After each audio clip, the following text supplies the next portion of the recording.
श्रीमद् भगवत गीता के पास दुनिया की हर समस्या का समाधान है, आपके हर सवालों का जवाब है। भगवत गीता ही है जो आधुनिक युग में समस्याओं से घिरे हुए मनुष्य को एक कर्मशील जीवन जीने के लिए प्रेरित करती है।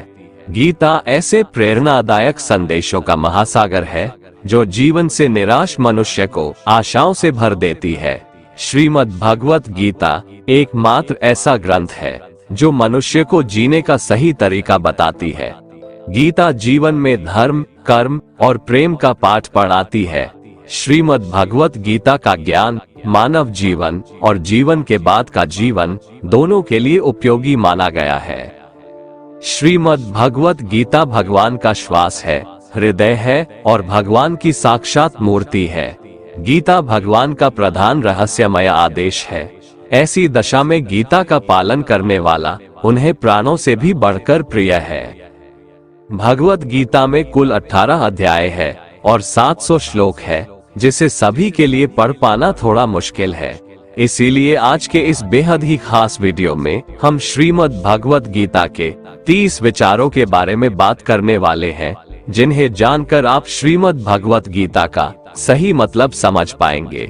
इसलिए इन विचारों को आप हर रोज जरूर सुने।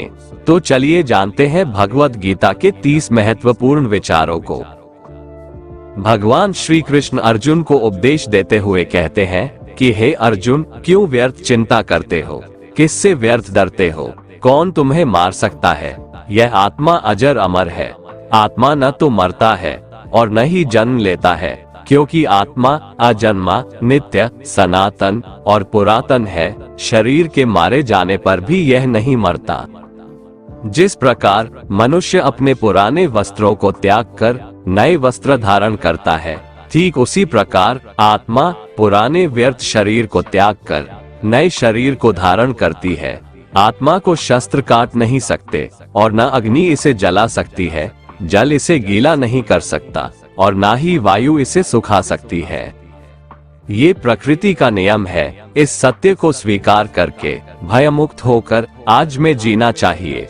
ज्ञानी व्यक्ति ना तो मरने वाले का शोक करते हैं और ना ही उनका शोक करते हैं जो अभी जिंदा है, क्योंकि वो जानते हैं जो मर गया वो फिर से जन्म लेगा और जो जिंदा है वो एक दिन जरूर मरेगा।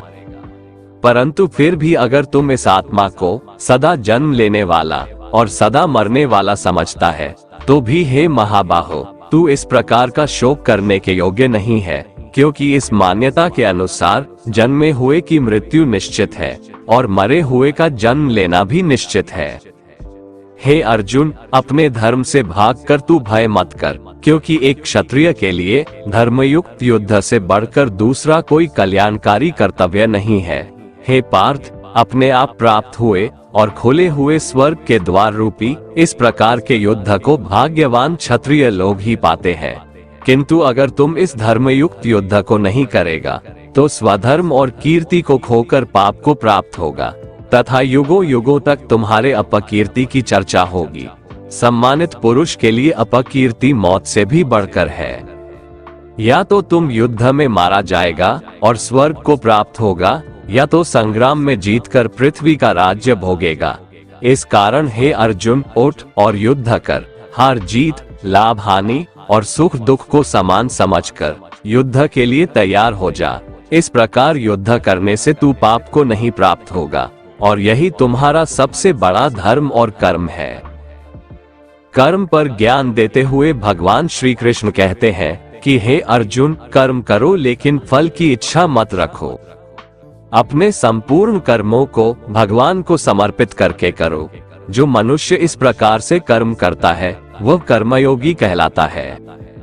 कर्मयोगी की स्थिति इस संसार में एक दाता के समान है और वह कुछ पाने की कभी चिंता नहीं करता। वह जानता है कि वह दे रहा है और बदले में कुछ मांगता नहीं, और इसीलिए वह दुख के चंगुल में नहीं पड़ता। कर्मयोगी कर्म का त्याग नहीं करता है, वह केवल कर्मफल का त्याग करता है और कर्मजनित दुखों से मुक्त हो जाता है।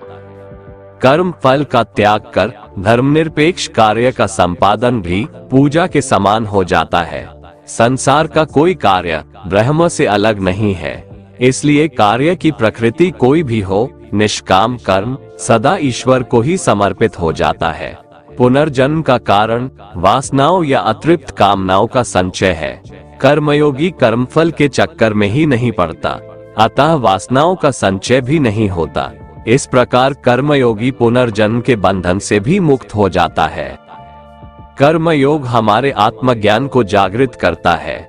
इसके बाद हम न केवल अपने वर्तमान जीवन के उद्देश्यों को, बल्कि जीवन के बाद की अपनी गति का पूर्वाभास प्राप्त कर सकते हैं। इस योग में कर्म के द्वारा ईश्वर की प्राप्ति की जाती है। श्रीमद् भगवत गीता में कर्मयोग को सर्वश्रेष्ठ माना गया है। गृहस्थ और कर्मठ व्यक्ति के लिए ये योग अधिक उपयुक्त है। कर्मयोग का कभी नाश नहीं होता। इसके संस्कार साधक के अंतःकरण में स्थित हो जाते हैं और वे साधक को दूसरे जन्म में पुनः साधन में लगा देते हैं। निष्काम भाव से किए गए कर्मों का विपरीत परिणाम भी नहीं होता है और ऐसा साधक भगवान को प्राप्त हो जाता है। श्री भगवान कहते हैं कि आसक्ति रहित कर्म वेदों से भी बढ़कर है। वेद भी सिर्फ 3 गुणों में समाप्त हो जाते हैं, उससे आगे वे भी नहीं जानते। उससे आगे है कर्मयोग। श्री भगवान का कहना है कि कर्म करो लेकिन उससे आसक्ति मत रखो। बेहद बड़े जलाशय के प्राप्त हो जाने पर छोटे जलाशय में मनुष्य का जितना प्रयोजन रहता है, उसी तरह से जिसने ब्रह्म तत्व को समझ लिया, तब उसके लिए वेदों की कोई आवश्यकता नहीं रह जाती है। भगवान श्री कृष्ण कहते हैं, श्रेष्ठ पुरुष जैसा आचरण करता है, अन्य पुरुष भी वैसा ही आचरण करते हैं।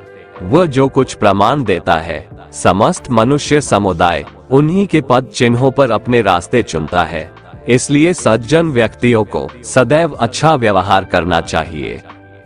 हे अर्जुन, मेरा इन तीनों लोकों में न तो कुछ कर्तव्य है और न ही कोई वस्तु प्राप्त करने योग्य है, फिर भी मैं कर्म में ही बरतता हूँ, अर्थात मैं भी कर्म करते हुए अपने कर्तव्य का निर्वाह करता हूँ।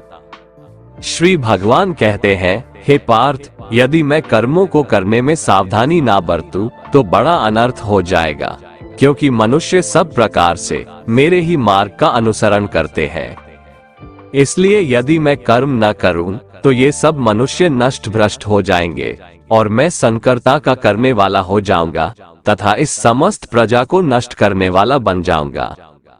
हे भारत, जिनमें समझ नहीं होती वो कर्म में आसक्त होकर कर्म करते हैं। आसक्ति रहित विद्वान को भी चाहिए कि वह भी लोगों को सही दिशा दिखाने के लिए उसी प्रकार कर्म करे। जो ज्ञानी है, जिन्हें ईश्वर की सच्चाई मालूम हो चुकी है, उनकी ये जिम्मेदारी बन चुकी है कि उनके काम करने के तरीके से कहीं किसी और के मन में काम करने के प्रति अश्रद्धा या अपमान ना पैदा हो जाए। इसलिए उन ज्ञानी जनों के लिए ये जरूरी है कि वो ऐसा उदाहरण सामने रखें जिससे हर कोई अपना कर्म, अपना कर्तव्य करने के लिए प्रेरित हो। वास्तव में संपूर्ण कर्म सब प्रकार से प्रकृति के गुणों द्वारा किए जाते हैं, तो भी जिसका अंतःकरण अहंकार से मोहित हो रहा है, ऐसा अज्ञानी मैं करता हूँ ऐसा मानता है। तामसिक गुण वाले व्यक्ति आलस्य या नींद इसी प्रकार के कर्म करते हैं। राजसिक गुण वाले बात बात पर शौर्य या बहादुरी दिखाने का काम करते हैं, लेकिन ज्ञानी मनुष्य जानते हैं उसके गुण ही उससे कर्म करवा रहे हैं, और जो ज्ञानी नहीं होते वो समझते हैं कि सब कुछ वही कर रहे हैं। कर्म में लगे हुए ज्ञानियों को ये जानना चाहिए कि गुण ही उनसे कर्म करवाते हैं, वो खुद कुछ भी नहीं करते। और जो ज्ञानी इस बात को समझ ले तो ये उनकी जिम्मेदारी होती है कि वो अज्ञानियों को समझाए कि कर्म ही उनका धर्म है। श्री कृष्ण अर्जुन से कहते हैं कि तुम मुझ अंतर्यामी परमात्मा में अपने सारे कर्मों को अर्पण कर दे। जो कोई मनुष्य दोष दृष्टि से रहित और श्रद्धा युक्त होकर मेरे इस मत का सदा अनुसरण करते हैं, वे भी संपूर्ण कर्मों से छूट जाते हैं। परंतु जो मनुष्य मुझ में दोषारोपण करते हुए मेरे इस मत के अनुसार नहीं चलते हैं, उन मूर्खों को तू संपूर्ण ज्ञानों में मोहित और नष्ट हुआ ही समझ। ज्ञानी मनुष्य या योगी किसे कहते हैं, इसके बारे में श्री भगवान बताते हैं, कि जब मनुष्य मन में स्थित संपूर्ण कामनाओं को भली भांति त्याग देता है और आत्मा से आत्मा में ही संतुष्ट रहता है, तब वह मनुष्य ज्ञानी या योगी कहलाता है। दुखों की प्राप्ति होने पर जिसके मन में उद्वेग नहीं होता, सुखों की प्राप्ति में जो सर्वथा स्पृहा रहित है तथा जिसके राग, भय और क्रोध नष्ट हो गए हैं, ऐसा मनुष्य ज्ञानी कहलाता है।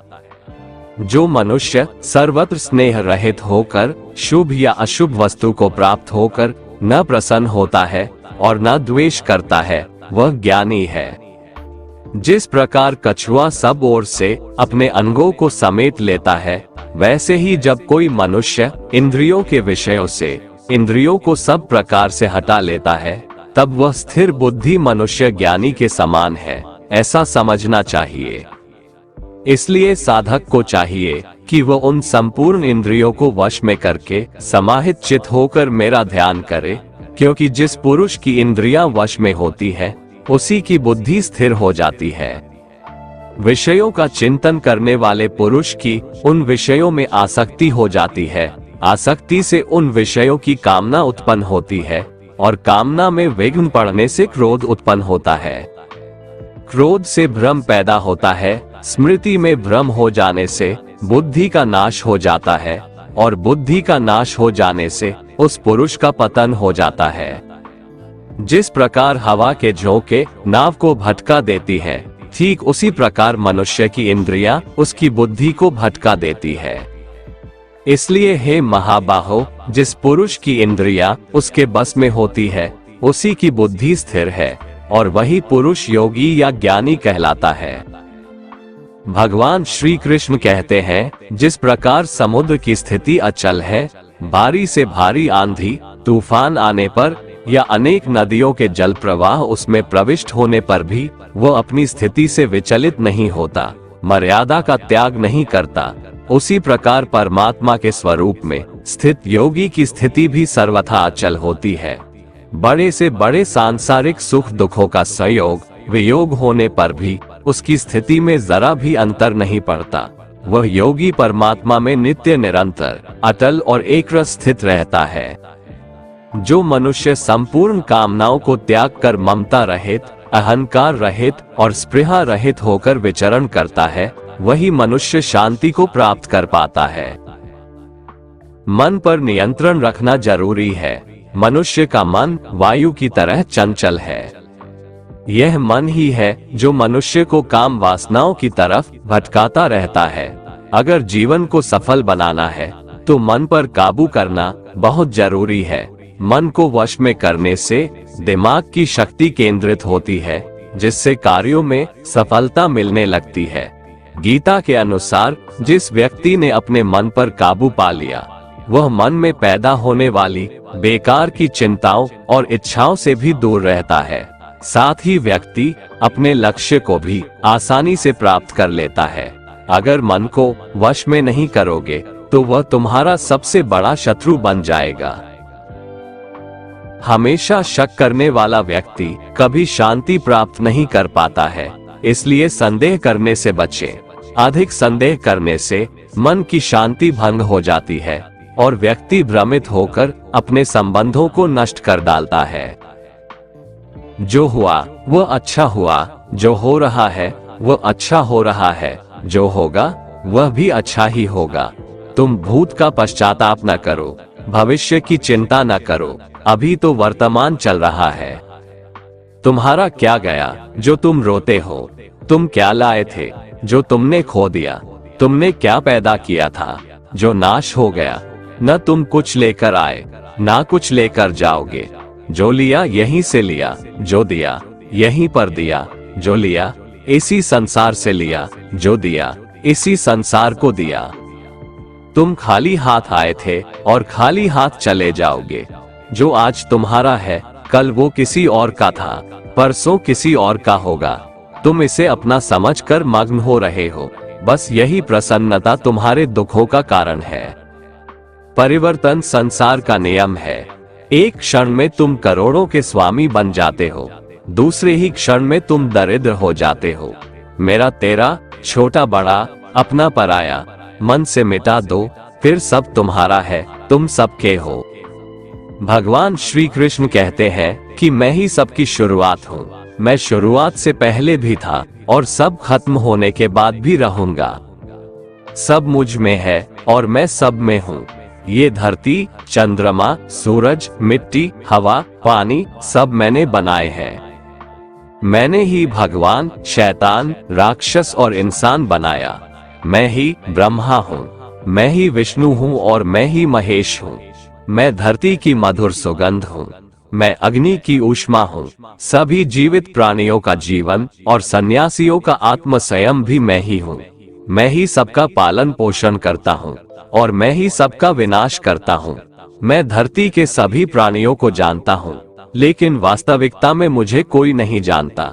जब जब इस धरती पर पाप, अहंकार और अधर्म बढ़ेगा, तो उसका विनाश कर पुनः धर्म की स्थापना करने हेतु मैं अवश्य अवतार लेता रहूंगा। कान्हा कहते हैं, जिस प्रकार प्रकाश की ज्योति अंधेरे में चमकती है, ठीक उसी प्रकार सत्य भी चमकता है। इसलिए मनुष्य को हमेशा सत्य की राह पर चलना चाहिए। तन की सुंदरता मन को आकर्षित करती है, जबकि स्वभाव की सुंदरता हृदय को आकर्षित करती है। इसीलिए मनुष्य का स्वभाव हमेशा निर्मल होना चाहिए। कौन क्या कर रहा है, कैसे कर रहा है और क्यों कर रहा है, इन सब से आप जितना दूर रहेंगे उतना ही खुश रहेंगे।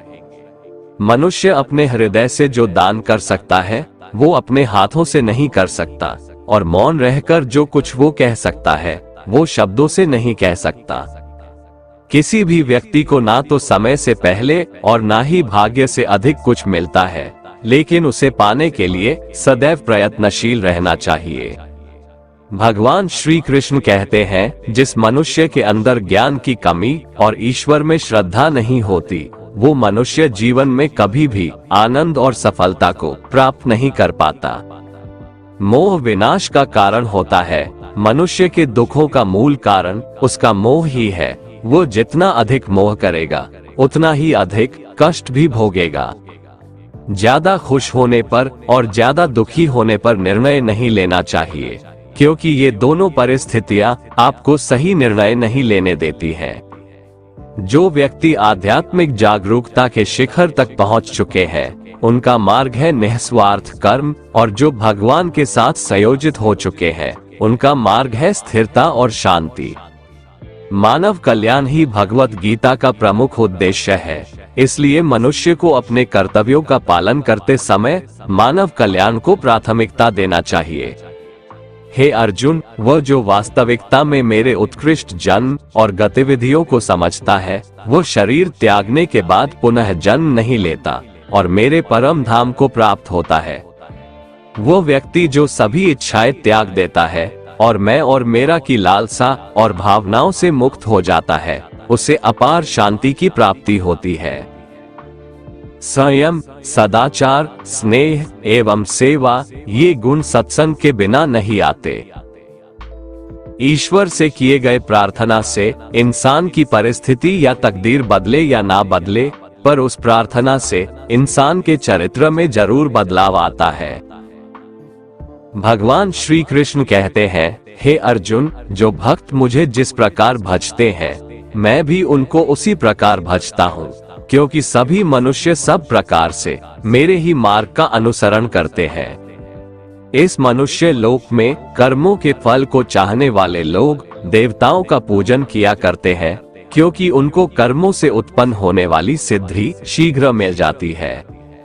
ब्राह्मण, क्षत्रिय, वैश्य और शूद्र, इन 4 वर्णों का समूह गुण और कर्मों के अनुसार मेरे द्वारा रचा गया है। इस प्रकार उस सृष्टि रचनादि कर्म का कर्ता होने पर भी मुझ अविनाशी परमेश्वर को तू वास्तव में अकर्ता ही जान। जिसने अपने मन और इंद्रियों को जीत लिया है और जिसने समस्त भोगों की सामग्री का परित्याग कर दिया है, ऐसा आशा रहित पुरुष केवल शरीर संबंधी कर्म करता हुआ भी पापों को नहीं प्राप्त होता है। जिसको बिना मांगे जो मिले उसी में संतुष्ट रहता है, जो न किसी से ईर्ष्या करता है और ना द्वेष, जो सुख दुख को एक समान भाव से देखता है, ऐसा मनुष्य कर्म योगी कहलाता है। जिसकी आसक्ति सर्वथा नष्ट हो गई है, जो अपने देह पर अभिमान नहीं करता और जो ममता से रहित हो गया है, जिसका चित्त निरंतर परमात्मा के ज्ञान में स्थित रहता है, वैसा कर्मयोगी अपना कर्म यज्ञ की तरह करता है और मोक्ष को प्राप्त होता है। जो अपना सब कुछ परमात्मा को अर्पित कर देता है, जिसके लिए परमात्मा ही सब कुछ है, जो अपने हर कर्म में परमात्मा को देखता है और हर कर्म परमात्मा के लिए करता है, वैसा कर्मयोगी मोक्ष का अधिकारी होता है। कान्हा कहते हैं, अपनी इंद्रियों को वश में करने का सबसे बड़ा तरीका है ज्ञान। ज्ञान से ही योगी लोग अपने मन को नियंत्रण में करते हैं। जब भी कोई बुरा विचार आता है तो उनका ज्ञान ही उसे बताता है कि उनका लक्ष्य ये नहीं है। भगवान श्री कृष्ण कहते हैं, यदि कोई मनुष्य सब पापियों से भी अधिक पाप करने वाला है तो भी वह ज्ञान रूपी नाव द्वारा परमात्मा की भक्ति करके पाप रूपी समुद्र से तर जाता है। क्योंकि जिस प्रकार प्रज्वलित अग्नि ईंधनों को भस्ममय कर देता है, वैसे ही ज्ञान रूप अग्नि संपूर्ण कर्मों को भस्ममय कर देता है और मनुष्य परमात्मा को प्राप्त हो जाता है। जिसने अपनी इंद्रियों को जीत लिया है, वह मनुष्य ज्ञान को प्राप्त होता है और भगवान की प्राप्ति कर परम शांति को प्राप्त हो जाता है। विवेकहीन और श्रद्धा रहित और संशय युक्त मनुष्य इस ज्ञान को कभी प्राप्त नहीं कर पाता है। ऐसे संशय युक्त मनुष्य के लिए न ये लोक है, न परलोक है और न सुख ही है। श्री भगवान भगवद गीता में कहते हैं कि व्यक्ति को सदैव बुराई से बचकर रहना चाहिए। अगर कोई बुरा कर्म करता है तो वह कर्म उसको अपने जीवन में भोगना ही पड़ता है। जिस प्रकार बछड़ा हजारों के झुंड में भी अपनी माँ को खोज लेता है, वैसे ही कर्म का फल आपको हजारों के भीड़ में भी खोज लेगा। माधव कहते हैं, किसी जीव को कष्ट देकर आप मुझे खुश नहीं देख सकते हो। श्री कृष्ण जगत के स्वामी हैं, वह कण कण में निवास करते हैं। छोटे से छोटे जीव के हृदय में ईश्वर का वास होता है। उस जीव को कष्ट का अनुभव होना ईश्वर को कष्ट का अनुभव कराता है। अर्थात किसी जीव को कष्ट देकर अपने ईश्वर को खुश कैसे देख सकते हैं। मनुष्य हमेशा अपने भाग्य को कोसता है, ये जानते हुए भी कि भाग्य से भी ऊंचा उसका कर्म है जो उसके स्वयं के हाथों में है।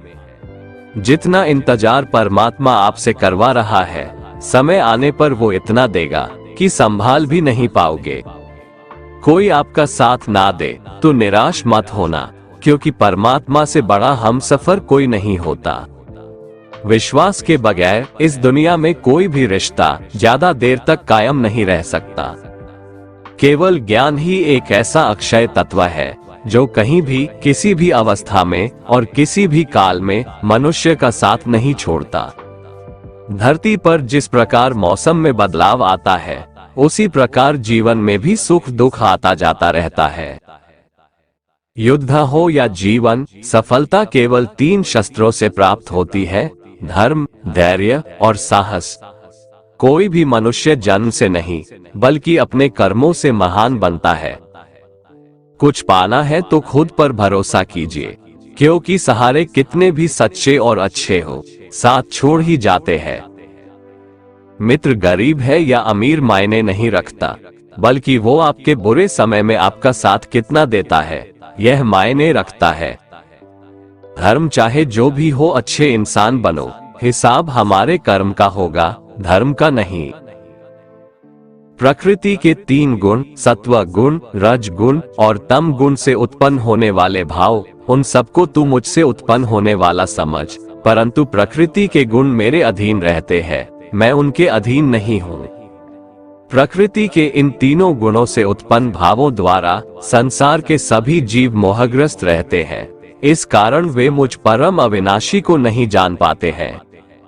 हे अर्जुन, इन तीनों दिव्य गुणों से युक्त मेरी माया को पार कर पाना असंभव है, परंतु जो मनुष्य मेरे शरणागत हो जाते हैं, वह मेरी इस माया को आसानी से पार कर जाते हैं।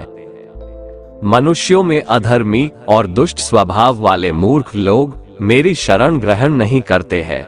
ऐसे नास्तिक स्वभाव धारण करने वालों का ज्ञान मेरी माया द्वारा हर लिया जाता है। बुद्धिहीन मनुष्य मुझ अप्रकट परमात्मा को मनुष्य की तरह जन्म लेने वाला समझते हैं, इसलिए वह मेरे सर्वश्रेष्ठ अविनाशी स्वरूप के परम प्रभाव को नहीं समझ पाते हैं। मैं सभी के लिए प्रकट नहीं हूँ, क्योंकि मैं अपनी योग माया द्वारा आच्छादित रहता हूँ। इसलिए यह मूर्ख मनुष्य मुझ अविनाशी परमात्मा को नहीं समझ पाते हैं। जो मनुष्य जीवन के अंत समय में मेरा ही स्मरण करता हुआ शारीरिक बंधन से मुक्त होता है, वह मेरे ही भाव को अर्थात मुझको ही प्राप्त होता है, इसमें कुछ भी संदेह नहीं है। हे कुंती पुत्र, मनुष्य अंत समय में जिस जिस भाव का स्मरण करता हुआ शरीर का त्याग करता है, वह उसी भाव को ही प्राप्त होता है जिस भाव का जीवन में निरंतर स्मरण किया है। इसलिए हे अर्जुन, तू हर समय मेरा ही स्मरण कर, मन बुद्धि से मेरे शरणागत होकर तू निश्चित रूप से मुझको ही प्राप्त होगा।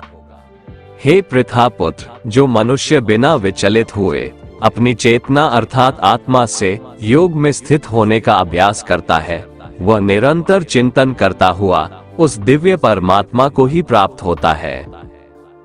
मनुष्य को उस परमात्मा के स्वरूप का स्मरण करना चाहिए, जो कि सभी को जानने वाला है, पुरातन है, जगत का नियंता है, सूक्ष्म से भी अति सूक्ष्म है, सभी का पालन करता है, अकल्पनीय स्वरूप है, सूर्य के समान प्रकाशमान है और अंधकार से परे स्थित है। जो मनुष्य मृत्यु के समय अचल मन से भक्ति में लगा हुआ योग शक्ति के द्वारा प्राण को दोनों भौहों के मध्य में पूर्ण रूप से स्थापित कर लेता है, वह निश्चित रूप से परमात्मा के उस परम धाम को ही प्राप्त होता है। हे पृथा पुत्र अर्जुन, जो मनुष्य मेरे अतिरिक्त अन्य किसी का मन से चिंतन नहीं करता है और सदैव नियमित रूप से मेरा ही स्मरण करता है, उस नियमित रूप से मेरी भक्ति में स्थित भक्त के लिए मैं सरलता से प्राप्त हो जाता हूँ।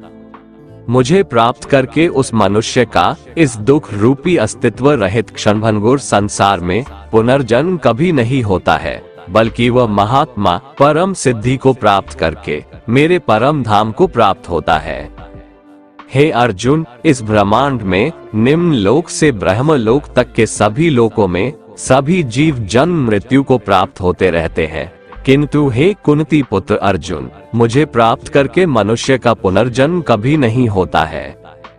जो मनुष्य 1000 चतुर्युगों का ब्रह्मा का दिन और 1000 चतुर्युगों की ब्रह्मा की रात्रि को जानते हैं, वो मनुष्य समय के तत्व को वास्तविकता से जानने वाले होते हैं।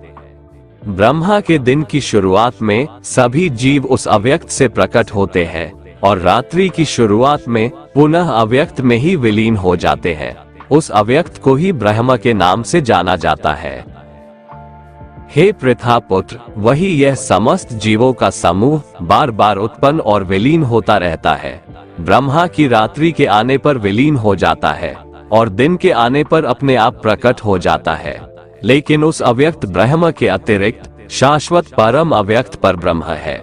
वह पर ब्रह्म सभी जीवों के नाश होने पर भी कभी नष्ट नहीं होता है, जिसे वेदों में अव्यक्त अविनाशी के नाम से कहा गया है। उसी को परम गति कहा जाता है, जिसको प्राप्त करके मनुष्य कभी वापस नहीं आता है, वही मेरा परम धाम है।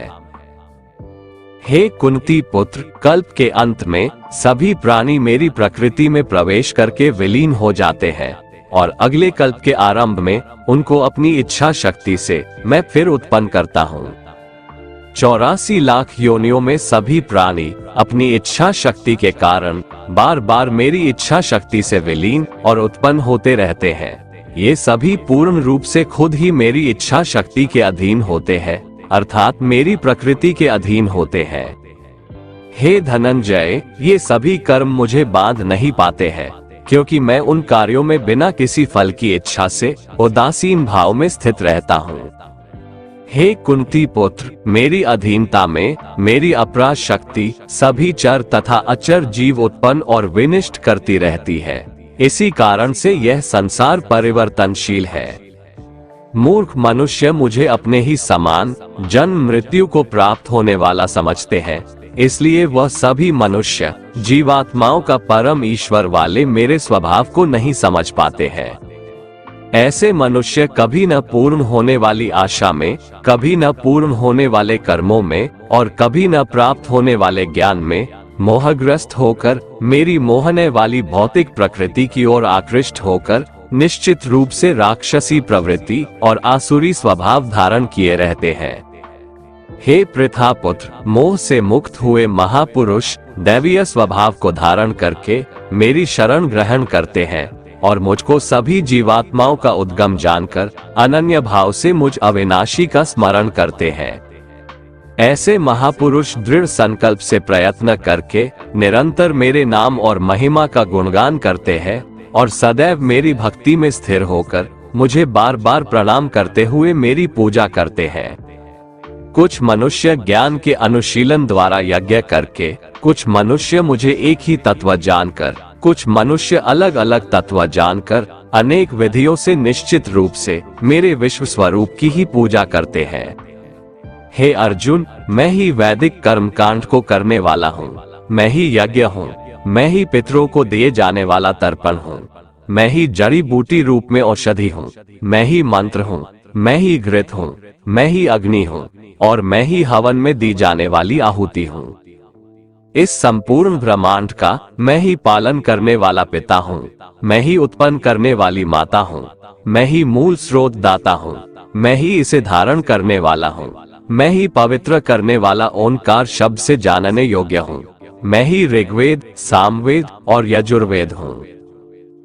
मैं ही सभी प्राप्त होने वाला परम लक्ष्य हूँ, मैं ही सभी का भरण पोषण करने वाला हूँ, मैं ही सभी का स्वामी हूँ, मैं ही सभी के अच्छे बुरे कर्मों को देखने वाला हूँ, मैं ही सभी का परम धाम हूँ, मैं ही सभी की शरण स्थली हूँ, मैं ही सभी से प्रेम करने वाला घनिष्ठ मित्र हूँ, मैं ही सृष्टि को उत्पन्न करने वाला हूँ, मैं ही सृष्टि का संहार करने वाला हूँ, मैं ही सभी का स्थिर आधार हूँ, मैं ही सभी को आश्रय देने वाला हूँ और मैं ही सभी का अविनाशी कारण हूँ। हे अर्जुन, मैं ही सूर्य रूप में तपकर जल को भाप रूप में रोककर बारिश रूप में उत्पन्न होता हूँ, मैं ही निश्चित रूप से अमर तत्व हूँ, मैं ही मृत तत्व हूँ, मैं ही सत्य रूप में तत्व हूँ और मैं ही असत्य रूप में पदार्थ हूँ। जो मनुष्य तीनों वेदों के अनुसार यज्ञों के द्वारा मेरी पूजा करके सभी पापों से पवित्र होकर स्वर्ग लोकों की प्राप्ति के लिए प्रार्थना करते हैं, वह मनुष्य अपने पुण्यों के फल स्वरूप इंद्र लोक में जन्म को प्राप्त होकर स्वर्ग में देवी देवताओं वाले सुखों को भोगते हैं। वह जीवात्मा उस विशाल स्वर्ग लोक के सुखों का भोग करके पुण्य फलों के समाप्त होने पर इस मृत्यु लोक में पुनः जन्म को प्राप्त होते हैं। इस प्रकार तीनों वेदों के सिद्धांतों का पालन करके सांसारिक सुख की कामना वाले मनुष्य बार बार जन्म और मृत्यु को प्राप्त होते रहते हैं। जो मनुष्य एकमात्र मुझे लक्ष्य मानकर अनन्य भाव से मेरा ही स्मरण करते हुए कर्तव्य कर्म द्वारा पूजा करते हैं, जो सदैव निरंतर मेरी भक्ति में लीन रहता है, उस मनुष्य की सभी आवश्यकताएं और सुरक्षा की जिम्मेदारी मैं स्वयं निभाता हूँ। मेरे ऐश्वर्य के प्रभाव को न तो कोई देवतागण जानते हैं और न ही कोई महान ऋषिगण ही जानते हैं, क्योंकि मैं ही सभी प्रकार से देवताओं और महर्षियों को उत्पन्न करने वाला हूँ। जो मनुष्य मुझे जन्म मृत्यु रहित, आदि अंत रहित और सभी लोकों का महान ईश्वरीय रूप को जान जाता है, वह मृत्यु को प्राप्त होने वाला मनुष्य मोह से मुक्त होकर सभी पापों से मुक्त हो जाता है। हे अर्जुन, संशय को मिटाने वाली बुद्धि, मोह से मुक्ति दिलाने वाला ज्ञान, क्षमा का भाव, सत्य का आचरण, इंद्रियों का नियंत्रण, मन की स्थिरता, सुख दुख की अनुभूति, जन्म मृत्यु का कारण, भय अभय की चिंता, अहिंसा का भाव, समानता का भाव, संतुष्ट होने का स्वभाव, तपस्या की शक्ति, दानशीलता का भाव और यश अपयश की प्राप्ति में जो भी कारण होते हैं, ये सभी मनुष्यों के अनेकों प्रकार के भाव मुझसे ही उत्पन्न होते हैं। सातों महान ऋषि और उनसे भी पहले उत्पन्न होने वाले चारों सनकादि कुमारों तथा स्वयंभू मनु आदि, ये सभी मेरे मन की इच्छा शक्ति से उत्पन्न हुए हैं।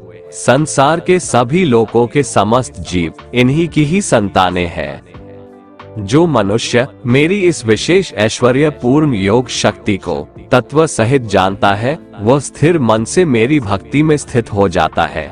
इसमें किसी भी प्रकार का संदेह नहीं है। मैं ही संपूर्ण जगत की उत्पत्ति का कारण हूँ और मुझसे ही संपूर्ण जगत की क्रियाशीलता है। इस प्रकार मानकर विद्वान मनुष्य अत्यंत भक्ति भाव से मेरा ही निरंतर स्मरण करते हैं।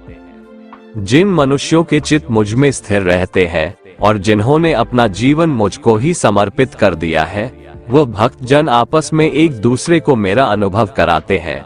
वह भक्त मेरा ही गुणगान करते हुए निरंतर संतुष्ट रहकर मुझ में ही आनंद की प्राप्ति करते हैं। जो सदैव अपने मन को मुझ में स्थित रखते हैं और प्रेम पूर्वक निरंतर मेरा स्मरण करते हैं, उन भक्तों को मैं वह बुद्धि प्रदान करता हूँ जिससे वो मुझको ही प्राप्त होते हैं। बुरे लोग हमेशा बुरे कर्म करते हैं, फिर भी वह जीवन में सुखी और संपन्न रहते हैं, जबकि अच्छे लोग जीवन भर अच्छे कर्म करते हैं, फिर भी उसे अपमान और दर्द ही मिलता है। अक्सर लोगों के मन में ऐसा सवाल रहता है कि जो लोग अच्छे कर्म करते हैं वो परेशान रहते हैं, वहीं जो बुरे कर्म करते हैं वो खुशी से रह रहे होते हैं। अच्छे कर्म करने वाले परेशान होते हैं कि आखिर उन्हें इतनी परीक्षा क्यों देनी पड़ रही है, जबकि जो अधर्म की राह में है वो खुश है और जिंदगी का लुत्फ उठा रहे हैं। अक्सर लोग सोचते हैं कि अब अच्छाई का जमाना ही नहीं रहा। अगर आपके मन में भी ये सवाल आया है तो आज आप इसका जवाब सुन लीजिए। ये जवाब वो है जो भगवत गीता में लिखा है और श्री कृष्ण ने अर्जुन को दिया था। भगवत गीता में वर्णित कथा के अनुसार जब भी अर्जुन के मन में कोई दुविधा होती थी तो वो श्री कृष्ण के पास पहुंच जाते थे। एक बार की बात है, अर्जुन ने भगवान श्री कृष्ण के समीप आकर कहा कि वो दुविधा में है और इसका जवाब वो श्री कृष्ण से चाहते हैं। श्री कृष्ण ने पूछा कि क्या सवाल है। अर्जुन ने कहा, मुझे ये जानना है कि अच्छे लोगों के साथ हमेशा बुरा ही क्यों होता है, वहीं बुरे लोग खुशहाल दिखते हैं। अर्जुन के मुंह से ऐसी बातें सुनकर श्री कृष्ण मुस्कुराए और कहा, मनुष्य जैसा सोचता है और महसूस करता है वैसा कुछ नहीं होता है, बल्कि अज्ञानता की वजह से वो सच्चाई नहीं समझ पाता है। अर्जुन उनकी ये बात समझ नहीं पाए। इसके बाद श्री कृष्ण ने क्या कहा वो जानते हैं। कान्हा ने अर्जुन से कहा कि हे पार्थ, मैं तुम्हें एक कथा सुनाता हूँ, उसे सुनकर तुम समझ जाओगे कि हर प्राणी को उसके कर्म के हिसाब से ही फल मिलता है। प्रकृति हर किसी को अपनी राह चुनने का मौका देती है। अब वो मनुष्य की इच्छा पर निर्भर करता है कि उसे धर्म की राह चुननी है या अधर्म की। कथा शुरू करते हुए श्री कृष्ण ने कहा, एक नगर में दो पुरुष रहा करते थे। एक पुरुष व्यापारी था जिसके जीवन में धर्म की बहुत महत्ता थी। वो पूजा पाठ में यकीन रखता था। वो हर रोज मंदिर जाता था और दान धर्म भी करता था और हर रोज भगवान की पूजा करता था। वहीं दूसरा पुरुष बिल्कुल विपरीत था। वो हर रोज मंदिर तो जाता था लेकिन पूजा करने नहीं, बल्कि मंदिर के बाहर से जूते चप्पल चुराने। उसे दान और धर्म से कोई लेना देना नहीं था। समय बीतता गया और एक दिन बहुत जोर की बारिश हो रही थी। इस वजह से मंदिर में पुजारी के अलावा कोई नहीं था। ये बात जब दूसरे पुरुष को पता चली तो उसने कहा कि ये सही मौका है मंदिर का धन चुराने का। पंडित से नजर बचाकर उसने मंदिर का सारा धन चुरा लिया। उसी समय धर्म कर्म में विश्वास रखने वाला व्यक्ति भी मंदिर पहुंचा। दुर्भाग्य से मंदिर के पुजारी ने उसे ही चोर समझ लिया और चिल्लाने लगे। वहां लोग एकत्र हो गए और उसे बहुत मारा। किसी तरह वो बचते बचाते वहां से निकला तो दुर्भाग्य ने उसका साथ वहां भी नहीं छोड़ा। मंदिर के बाहर वो एक गाड़ी से टकरा गया और घायल हो गया। फिर वो व्यापारी लंगड़ाते हुए घर जाने लगा तो रास्ते में उसकी मुलाकात उस पुरुष से हुई जिसने मंदिर से धन चुराया था। उसने कहा, आज तो मेरी किस्मत चमक गई, एक साथ इतना सारा धन मिल गया। ये सब देखकर उसे बहुत बुरा लगा। और उसने अपने घर से भगवान की सारी तस्वीरें निकाल दी। कुछ सालों बाद दोनों की पुरुषों की मृत्यु हो गई। मरने के बाद जब दोनों यमराज की सभा में पहुंचे और भले पुरुष ने दूसरे व्यक्ति को देखा तो उसे बहुत गुस्सा आया। उसने क्रोधित होकर यमराज से पूछ ही लिया, मैं तो हमेशा अच्छे कर्म करता था, दान में विश्वास रखता था, उसके बदले जीवन भर मुझे अपमान और दर्द ही मिला, और इस व्यक्ति को नोटों से भरी पोटली, आखिर ऐसा भेदभाव क्यों? इस पर यमराज ने कहा, पुत्र तुम गलत समझ रहे हो। जिस दिन तुम्हारी गाड़ी से टक्कर हुई थी वो दिन तुम्हारे जीवन का आखिरी दिन था, परंतु तुम्हारे अच्छे कर्मों की वजह से तुम्हारी मौत सिर्फ एक छोटी से चोट में बदल गई। तुम इस दुष्ट व्यक्ति के बारे में जानना चाहते हो? दरअसल इसके भाग्य में राजयोग था, मगर इसके कुकर्मों और अधर्म की वजह से वो सिर्फ एक छोटी सी धन की पोटली में बदल गया। कथा सुनाने के बाद श्री कृष्ण अर्जुन से कहते हैं, पार्थ क्या अब तुम्हें तुम्हारे सवाल का जवाब मिल गया? ऐसा सोचना कि भगवान तुम्हारे कर्मों को नजरअंदाज कर रहे हैं, ये बिल्कुल भी सत्य नहीं है। भगवान हमें कब, क्या, किस रूप में दे रहा है मनुष्य को समझ में नहीं आता है, मगर आप अच्छे कर्म करते रहें तो भगवान की कृपा हमेशा बनी रहती है। इसलिए अपने अच्छे कर्मों को बदलना नहीं चाहिए, क्योंकि उसका फल हमें इसी जीवन में मिलता है। इसलिए मनुष्य का फर्ज है कि वो हमेशा अच्छे कर्म करते रहें, क्योंकि श्री कृष्ण ने गीता में भी बताया है कि किसी के द्वारा किया गया कर्म बेकार नहीं जाता है, चाहे वो अच्छा हो या बुरा। इस दुनिया में हारे हुए इंसान की, तकलीफ में पड़े हुए इंसान की कोई मदद नहीं करता, और अगर कोई इंसान थोड़ा सा सफल हो जाए तो उससे कोई खुश नहीं होता। इसलिए अपना दुख किसी को बताओ मत और अपनी खुशी किसी के आगे जताओ मत। मनुष्य का आहार हमेशा सात्विक और संतुलित होना चाहिए। जिस इंसान को ये समझ नहीं कि क्या खाना चाहिए, कितना खाना चाहिए, कहाँ खाना चाहिए और कैसे खाना चाहिए, वो परमात्मा को कभी नहीं पा सकता। जो मनुष्य मुझसे परम प्रेम करके इस परम रहस्य युक्त गीता शास्त्र को मेरे भक्तों में कहेगा, वो मुझको ही प्राप्त होगा, इसमें कोई संदेह नहीं है। उससे बढ़कर मेरा प्रिय कार्य करने वाला मनुष्यों में कोई भी नहीं है, तथा पृथ्वी भर में उससे बढ़कर मेरा प्रिय दूसरा कोई भविष्य में होगा भी नहीं। जो मनुष्य श्रद्धायुक्त दोषों से रहित होकर इस गीता शास्त्र का श्रवण भी करेगा, वह भी सभी पापों से मुक्त होकर मेरे परम धाम को प्राप्त होगा। दोस्तों, अगर आपको हमारा ये वीडियो पसंद आया तो कमेंट में जय श्री राधे कृष्ण लिखें, और ऐसे ही प्रेरणादायक वीडियो देखने के लिए हमारे चैनल को सब्सक्राइब कर लें। जय श्री राधे कृष्ण।